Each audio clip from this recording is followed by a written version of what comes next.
नमस्कार बच्चों, last class के अंदर हम लोग डिस्कस कर रहे थे परावैद्युत पदार्थों के बारे में। तो मैंने आप लोगों को बताया था कि अपना जो परावैद्युत पदार्थ होता है वो दो प्रकार का होता है। कितने प्रकार का होता है परावैद्युत पदार्थ? दो प्रकार का। एक का नाम दिया था हम लोगों ने ध्रुवीय। क्या नाम दिया था बच्चों? ध्रुवीय। और अपने दूसरे परावैद्युत पदार्थ का नाम था अध्रुवीय। क्या नाम था? अध्रुवीय। तो पदार्थ परावैद्युत पदार्थ है, ये बेसिकली किसके पार्ट होते हैं? ये कुचालक के ही पार्ट होते हैं। लेकिन इसमें थोड़ा सा डिफरेंस क्या होता है कि इसके अंदर जब हम लोग विद्युत क्षेत्र अप्लाई करते हैं तो ये विद्युत क्षेत्र में विद्युत प्रभाव को प्रदर्शित करते हैं, अर्थात विद्युत द्विध्रुव आघूर्ण को प्रदर्शित करना स्टार्ट कर देते हैं। आगे बच्चों बात समझें। इनके बाद में हम लोगों ने डिस्कस किया था विद्युत ध्रुवण सदिश को। किसको डिस्कस किया था हम लोगों ने? ध्रुवण सदिश को।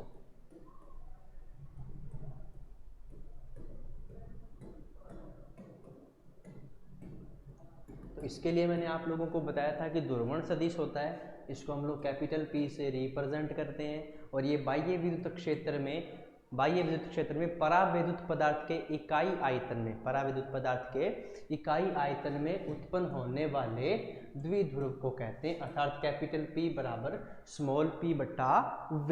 ठीक है। इसके बाद में हम लोगों ने डिस्कस किया था रैखिक समदैशिक पदार्थ। तो रैखिक समदैशिक पदार्थ वो होते हैं जिनमें क्या होता है, P समानुपाती E, या आप लोग इसको ये भी लिख सकते हो कैपिटल P समानुपाती ई। कैपिटल P समानुपाती ई, दोनों में से कोई सा ही लिख दो, दोनों का अर्थ भी हम लोग सेम एज्यूम यहाँ पर करते हैं। उसके बाद में रैखिक समदैशिक पदार्थों के लिए ये चीज़ मैंने आप लोगों को बताई कि P समानुपाती क्या होता है बच्चों? ई। P समानुपाती क्या होता है? ई। समानुपाती का चिन्ह हटाते हैं तो P बराबर क्या आता है? सम कांस्टेंट काई और इंटू ई। सम कांस्टेंट काई इंटू ई। आगे बात समझ में। यहाँ पर ये जो अपना काई है ये विमाहीन नियतांक है। कैसा नियतांक है? विमाहीन नियतांक है। और इसको हम लोग क्या कहते हैं? इसको हम लोग पदार्थ की विद्युत प्रवृत्ति कहते हैं। क्या कहते हैं? पदार्थ की विद्युत प्रवृत्ति।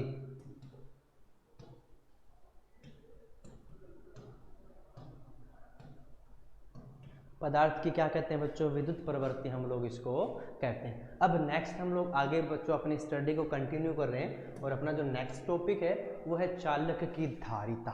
चालक की धारिता। तो चालक की धारिता किसे कहते हैं? इसको एक वर्ड में समझने के लिए ये होता है कि कोई भी अपना चालक होता है वो आवेश धारण करता है। आवेश क्या करता है? धारण करता है। उस क्षमता को धारिता कहते हैं। उस क्षमता को क्या कहते हैं? धारिता कहते हैं। धारिता है क्या? धारिता का मतलब होता है फिजिक्स के अंदर, किसके अंदर?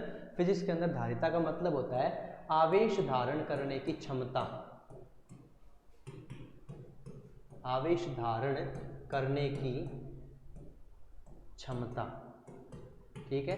क्या कहलाती है? धारिता कहलाती है बाबूजी। क्या कहलाती है? धारिता। तो धारिता के लिए एक सिंपल सी डेफिनेशन है, आवेश धारण करने की क्षमता को हम लोग क्या कहते हैं बाबूजी? धारिता कहते हैं। क्या कहते हैं? धारिता। इसको हम लोग आगे एक्सटेंड करेंगे। जब चालक को हम लोग आवेश देते हैं, चालक को क्या करते हैं? फॉर एग्जाम्पल ये अपने पास क्या है? ये अपने पास एक चालक गोला मान लेते हैं। ठीक है। चालक गोले को जब हम लोग आवेश दे रहे हैं, क्या दे रहे हैं इसको? आवेश। तो हम लोगों ने जैसे इसको प्लस आवेश देना स्टार्ट किया तो धीरे धीरे आवेश इसके पृष्ठ पर वितरित होना स्टार्ट हो जाता है। धीरे धीरे आवेश इसके पृष्ठ पर क्या होना स्टार्ट हो जाता है बाबूजी? वितरित होना स्टार्ट हो जाता है। और जब हम लोग क्या करते हैं, बच्चों कि अब आवेश को क्या करते हैं कि प्लस आवेश है और इसके बाद में हम लोग इसको वापस प्लस आवेश दे रहे हैं, तो पुराने वाले जो आवेश हैं, कौन से बाबूजी? जो पुराने वाले पॉजिटिव चार्ज है, ये नए आने वाले पॉजिटिव चार्ज का क्या करते हैं? विरोध करते हैं। नए आने वाले पॉजिटिव चार्ज का क्या करते हैं बाबूजी? विरोध। और इस विरोध के फलस्वरूप अपने को कार्य करना पड़ता है। इस विरोध के फलस्वरूप अपने को क्या करना पड़ता है बाबूजी? कार्य। और ये जो कार्य होता है ये उस गोले की विद्युत ऊर्जा, किसकी?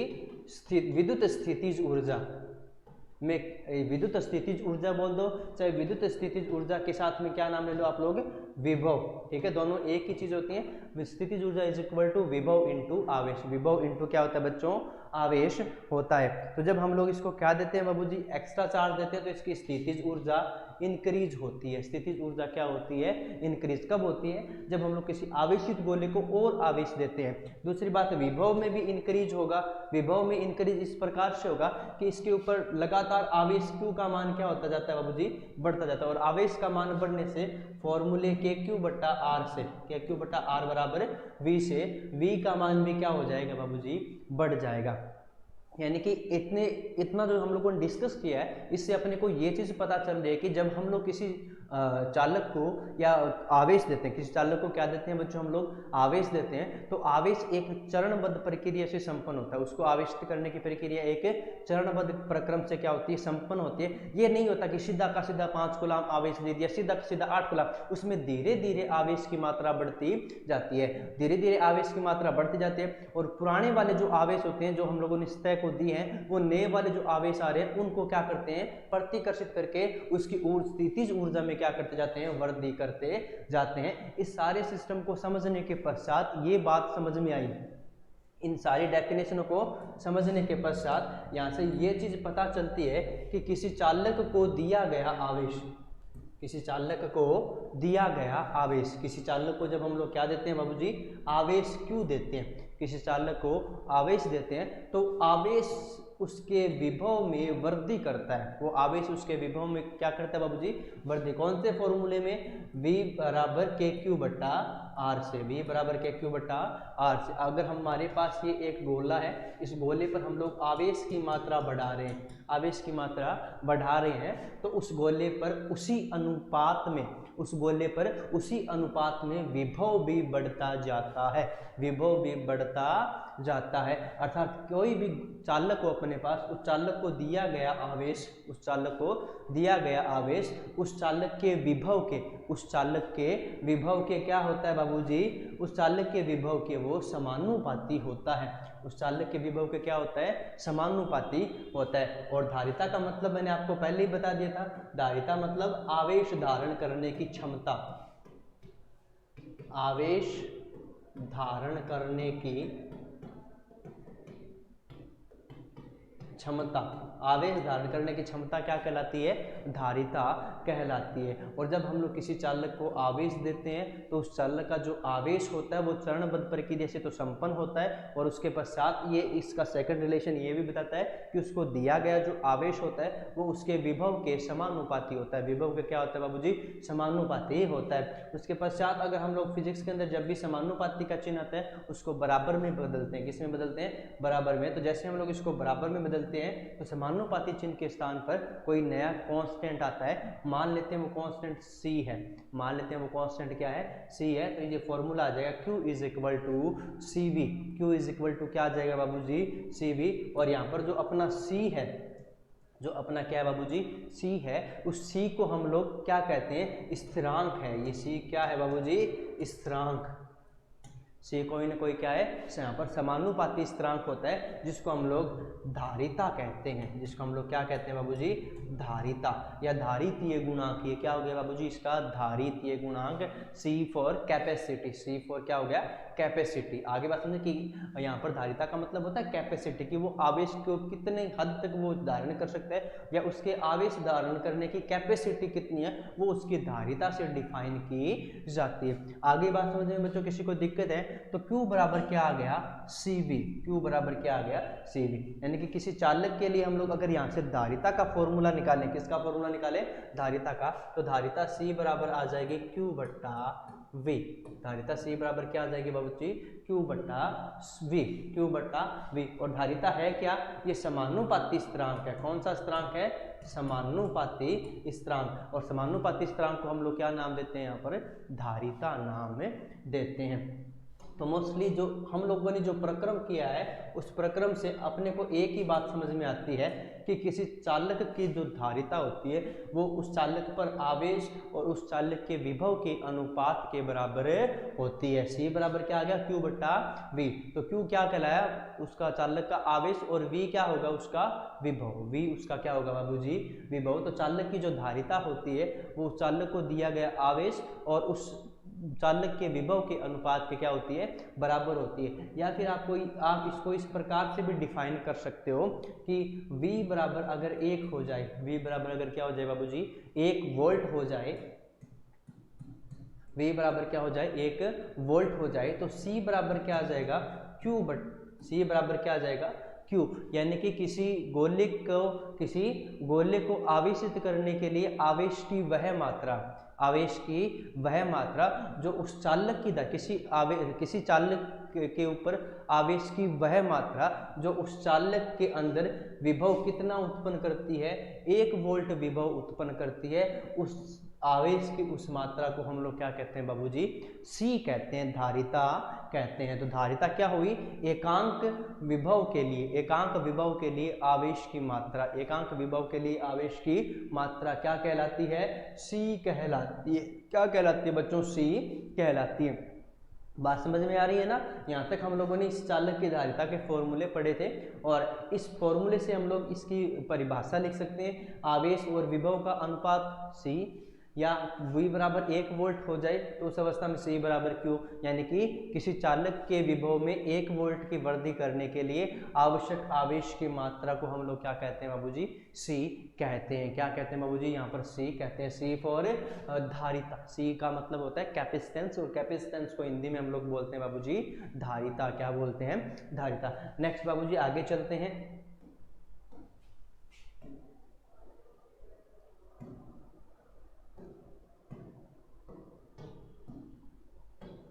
नेक्स्ट आगे चलते हैं। अब हम C और V के अंदर ग्राफ बनाते हैं। C और V के अंदर क्या बनाते हैं बाबूजी, ग्राफ बनाते हैं। सॉरी, इससे हम लोगों ने ये फॉर्मूला निकाला था Q is equal to CV, Q is equal to CV। अब Q और V के अंदर हम लोग ग्राफ बनाए, Q और V के अंदर हम लोग क्या बनाए बाबूजी, ग्राफ बनाए, तो ग्राफ एक सरल रेखा बनती है।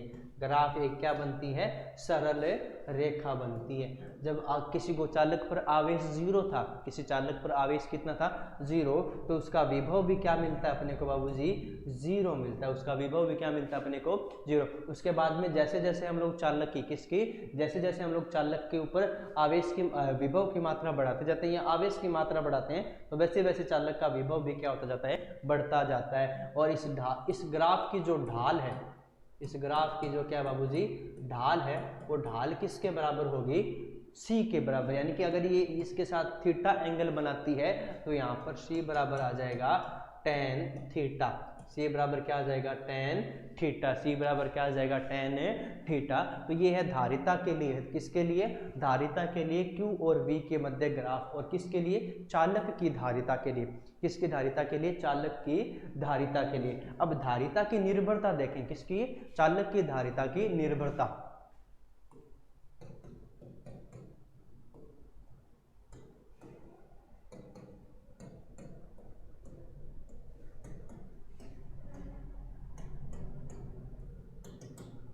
चालक की धारिता की क्या देख रहे हैं बाबूजी, हम लोग निर्भरता देख रहे हैं। तो सबसे पहली निर्भरता होती है चालक के आकार और आकृति पर। सबसे पहली निर्भरता क्या होती है इसकी, चालक के आकार व, चालक के आकार व आकृति पर। चालक के आकार व आकृति पर इसकी फर्स्ट डिपेंडेंस होती है, ठीक है। सेकंड डिपेंडेंस की बात करें तो अगर उस चालक के पास कोई अन्य चालक प्लेट है, उस चालक के निकट कोई अन्य चालक प्लेट है, तो उस पर भी वो निर्भर करती है, ठीक है।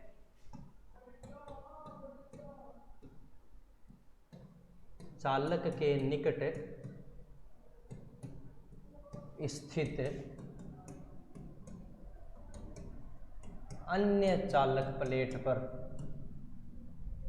अन्य चालक, ठीक है। सेकंड इसकी निर्भरता क्या होगी बाबूजी, कि चालक के निकट स्थित अन्य चालक पर भी वो क्या करता है, निर्भर करता है। सेकंड अगर हम लोग बात करें नंबर 3, देखो ये इस पुराने वाले इस फॉर्मूले से कि C इज इक्वल टू अपना क्या होता है, Q बट्टा V होता है। इस फॉर्मूले से इसकी ये प्रॉपर्टी शो नहीं होगी, हम इसके बाद में जो टॉपिक करेंगे वहां से अपने को पता चलेगा कि ये किन किन चीजों पर निर्भर करता है। एक बार आप लोग इसको नोट कर लो कि सबसे पहली बात तो ये किस पर निर्भर करती है, चालक के आकार व आकृति पर। सेकंड ये किस पर निर्भर करती है, चालक के निकट स्थित अन्य चालक पर, ठीक है। थर्ड ये निर्भर करती है बाबूजी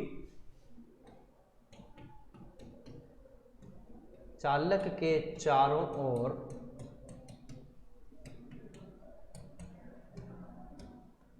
के माध्यम पर, ठीक है। चालक के चारों ओर के माध्यम पर निर्भर भी करती है, माध्यम पर भी निर्भर करती है, ठीक है। उस इन तीन चीजों पर चालक की धारिता क्या करती है बाबूजी, निर्भर करती है। फॉर्मूले से तो दिखाई दे रहा है ये Q पर भी निर्भर करती है, ये V पर भी निर्भर करती है, लेकिन ये Q और V पर निर्भर नहीं करती है। किसी विलगित चालक के लिए, किसी विलगित चालक की बात करो, विलगित मतलब एक अकेला चालक, ठीक है ना, उसके पास और कुछ नहीं है, वो खुद एक अकेला चालक है, तो उसे विलगित चालक कहते हैं। विलगित चालक की अगर बात करें तो विलगित चालक के लिए ये जो धारिता C होती है Q V पर निर्भर नहीं करती है। क्यों नहीं करती है, इसका नेक्स्ट क्वेश्चन लिखते हैं हम लोग। विलगित चालक की धारिता, क्वेश्चन क्या है अपना, विलगित चालक मतलब एक अकेला चालक की बात कर रहे हैं। विलगित चालक की धारिता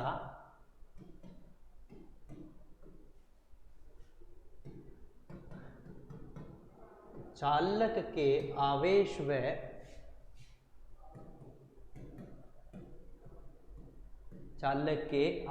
व विभव पर निर्भर नहीं करती।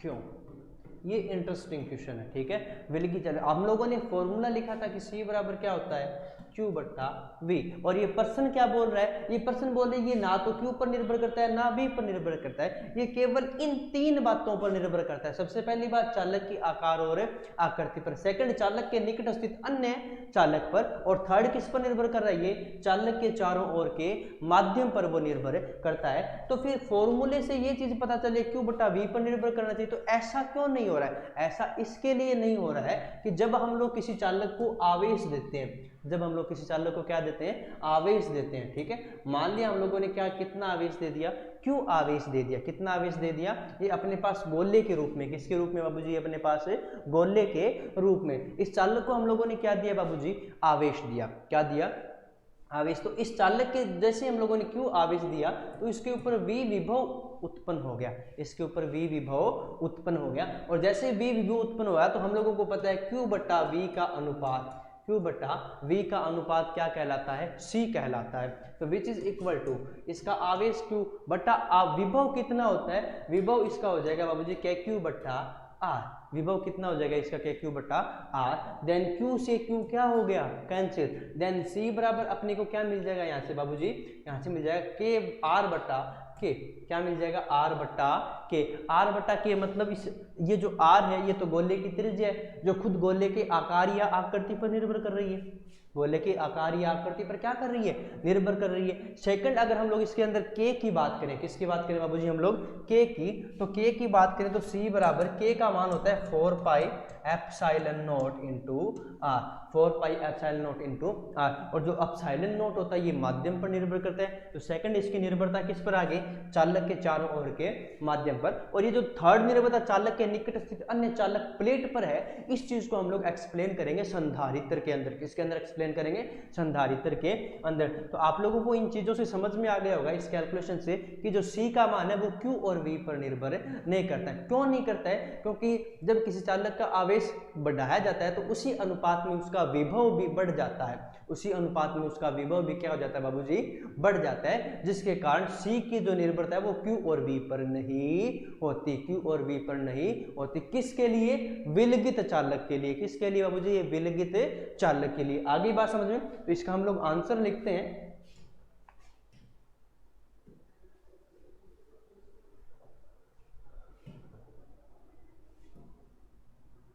तो इसका आंसर देखना बाबूजी क्या आता है, आंसर जब किसी चालक को आवेश दिया जाता है, जब किसी चालक पर आवेश बढ़ाया जाता है, आवेश बढ़ाया जाता है तो,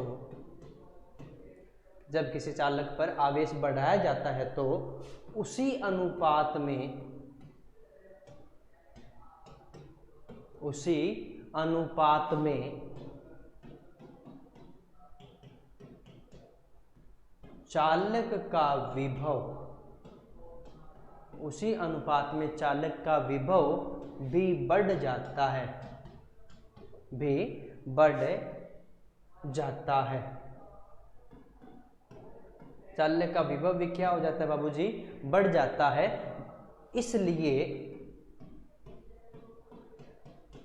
इसलिए आवेश बट्टा विभव, यानी कि क्यों आवेश और विभव का अनुपात सदैव क्या रहता है? नियत रहता है। क्या रहता है बाबूजी? नियत रहता है। या ये जो नियतांक आर है ये Q और V पर निर्भर नहीं करता, ये Q और V पर निर्भर नहीं करता। इस क्वेश्चन का ये छोटा सा आंसर है, इस क्वेश्चन का ये छोटा सा क्या है बाबूजी? आंसर है। चलो आगे चलते हैं। लास्ट में हम लोगों ने कहाँ तक कर लिया था? धारिता की निर्भरता पर। आगे नेक्स्ट करते हैं धारिता के मात्रक की बात। किसकी बात करते हैं बाबूजी हम लोग? धारिता का मात्रक।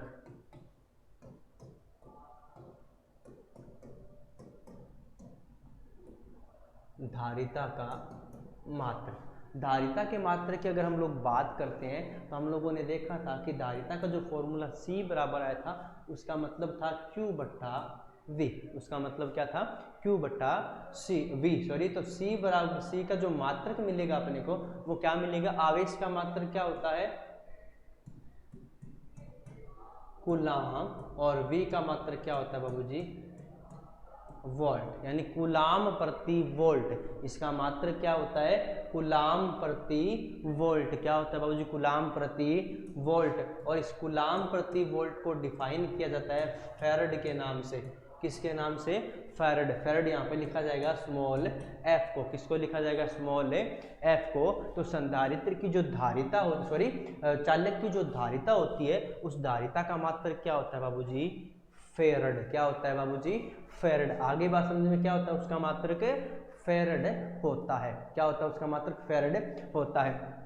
और आगे चलते हैं तो आप लोग वोल्ट को क्या लिख सकते हो? वोल्ट इज इक्वल टू होता है बाबूजी, वोल्ट को हम लोग क्या लिख सकते हैं? C बराबर, ऊपर वाले को तो हम लोगों ने कूलाम लिख दिया, वोल्ट होता है जूल बट्टा कूलाम। W बराबर, सॉरी V बराबर W बट्टा Q से। तो यहाँ से वोल्ट बराबर क्या मिला अपने को? जूल बट्टा कूलाम।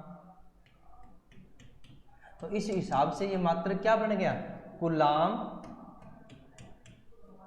स्क्वेयर बट्टा जूल। ये भी किसी को कहते हैं? फैराड को। लेकिन इसका सबसे प्रचलित मात्रक है वो फैराड है। संधारित्र का प्रचलित मात्रक क्या है बाबूजी? फैराड होता है। क्या होता है? फैराड होता है। क्या होता है बाबूजी इसका प्रचलित मात्रक? फैराड होता है। और फैराड किसके बराबर होता है? कूलाम बटे वोल्ट या कूलाम स्क्वायर बटा जूल के बराबर होता है। कूलाम स्क्वायर बटा जूल के बराबर होता है। आगे चलते हैं बाबूजी इसी के अंदर।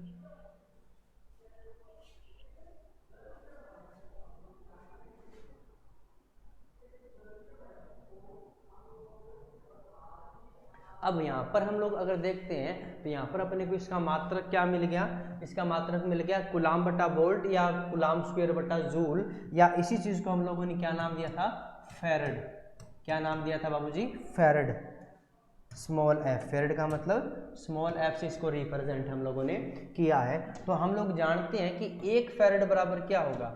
एक फैराड बराबर क्या होगा? एक फैराड इज इक्वल टू एक कूलाम बट्टा एक वोल्ट। एक कूलाम बट्टा एक वोल्ट। एक कूलाम बट्टा एक वोल्ट। ठीक है। तो अर्थात अब हम लोग क्या कहते हैं? यदि किसी चालक को एक कूलाम आवेश देने पर, एक कूलाम आवेश देने पर उसके विभव उसका विभव 1 वोल्ट हो जाता है, उसका विभव कितना हो जाता है 1 वोल्ट हो जाता है, तो उस चालक की जो धारिता है वो 1 फैरड कहलाती है। क्या कहलाती है बाबूजी? 1 फैरड कहलाती है। अर्थात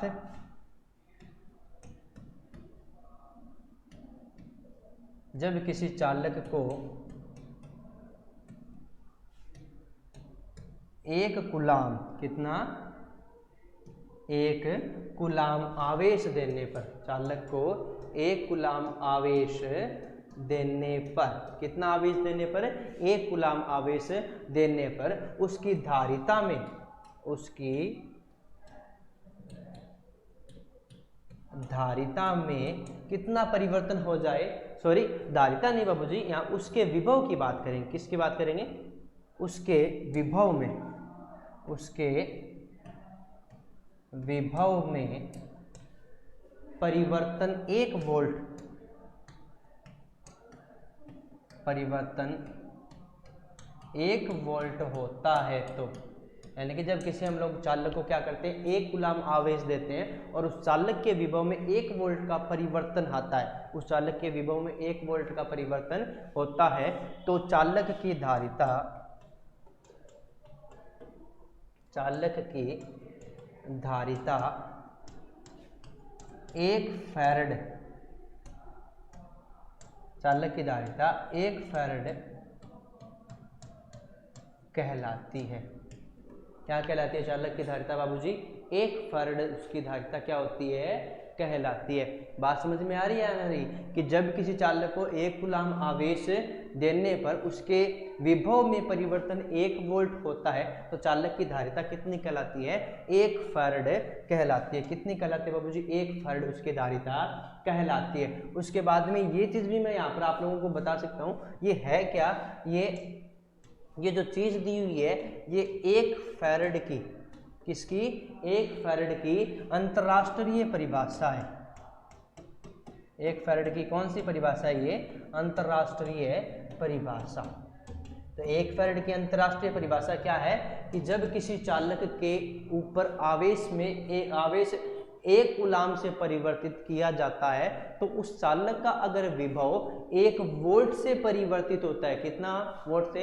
1 वोल्ट से अगर वो परिवर्तित होता है, तो चालक की जो धारिता है वो 1 फैरड कहलाती है। चालक की धारिता क्या कहलाती है बाबूजी? 1 वोल्ट कहलाती है। आगे बात समझ में? ये हुआ धारिता का मात्रक। उसके बाद में हम लोग डिस्कस करते हैं बाबूजी, नेक्स्ट अपना जो इंपॉर्टेंट टॉपिक है वो है धारिता की विमा।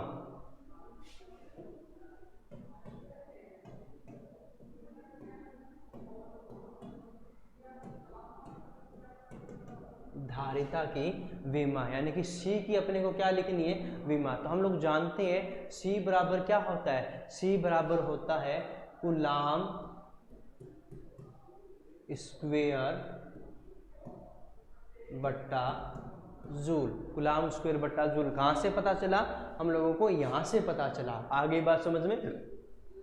तो क्या होता है? C बराबर क्या होता है? कूलाम स्क्वायर बट्टा जूल। तो C बराबर, जो C की जो मात्रक आएगा, जो विमा आएगा वो क्या आएगा? कूलाम की विमा कितनी होती है? कूलाम बराबर होता है विद्युत धारा इंटू समय। तो विद्युत धारा के लिए हम लोगों ने, सॉरी समय के लिए हम लोगों ने क्या लगा दिया? T1 इंटू धारा के लिए हम लोगों ने क्या लगा दिया? A1। और इसकी क्या करनी है अपने को?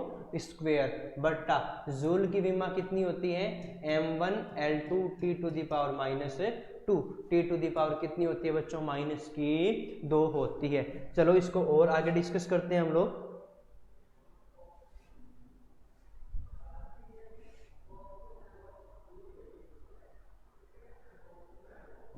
आगे बात समझ में? देन C बराबर, C के बराबर क्या मिलेगा अपने को? C इज इक्वल टू अपने को मिलेगा, ऊपर से जाकर ये कितनी हो जाएगी पावर? ये m की पावर -1, L की पावर -2, ये T की पावर जाके ऊपर हो जाएगी +2। ठीक है, ठीक है। ये तो इस नीचे वाली विमा को ऊपर लेके गए। सेकंड, ये जो विमा मिली ये क्या मिली है, t की पावर 2 इंटू a की पावर 2।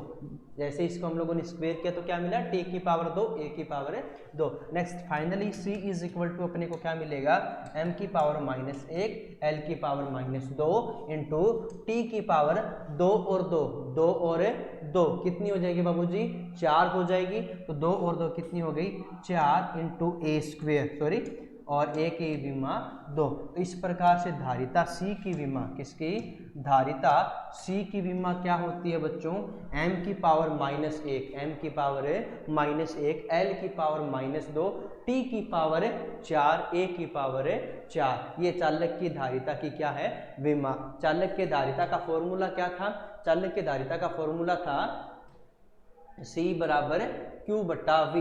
C बराबर क्या था, Q बट्टा V था। आगे बात समझ में, ये यहाँ तक अपना क्या चलता है, चालक की धारिता के ऊपर ही क्वेश्चंस बनते रहते हैं। सबसे पहली बात, धारिता किसे कहते हैं, धारिता आवेश धारण करने की क्षमता, आवेश धारण करने की क्षमता। और जब किसी चालक को हम लोग आवेश देते हैं तो वो आवेश उसके विभव के क्या होता है, समानुपाती होता है। समानुपाती को उठाने के लिए एक कांस्टेंट आता है, इस कांस्टेंट का जो नाम है वो क्या होता है, धारिता। क्या नाम होता है, धारिता। कैपेसिटेंस बोलते हैं, इसलिए इसको C से रिप्रेजेंट करते हैं। जब इन दोनों के बीच में हम लोगों ने ग्राफ बनाया तो ग्राफ एक सीधी रेखा आई, ग्राफ एक क्या आई, सीधी रेखा। और इस सीधी रेखा का जो ढाल आया, इस सीधी रेखा क्या है बाबूजी, जो ढाल आया वो क्या है, C is equal to tan theta. C is equal to क्या आ गया, tan थीटा। इस फॉर्मूले से C बराबर tan थीटा से हम लोग क्या कैलकुलेट कर सकते हैं बाबूजी, C कैलकुलेट यहाँ से कर सकते हैं।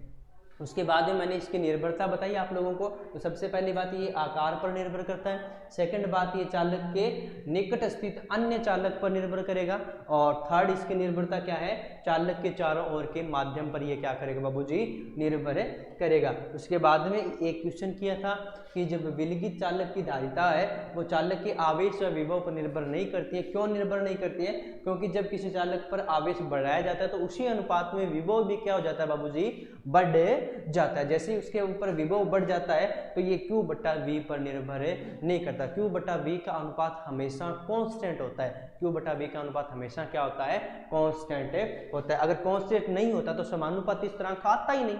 दिमाग लगा लीजिए आप लोग, अगर ये कांस्टेंट होता नहीं होता तो क्या समानुपाती स्थिरांक C आता, वहां पर कोई ना कोई चर राशि आती, कोई ना कोई क्या आती, चर राशि। लेकिन यहाँ पर चर राशि नहीं है, एक फिक्स वैल्यू है, ये एक नियतांक आया। एक क्या है बाबूजी, नियतांक। और उस नियतांक का जो मान है वो क्या कहलाया, Q बटा C पर C से इंडिपेंडेंट हो गया। क्या हो गया, उसके ऊपर इंडिपेंडेंट हो गया। आगे बात समझो।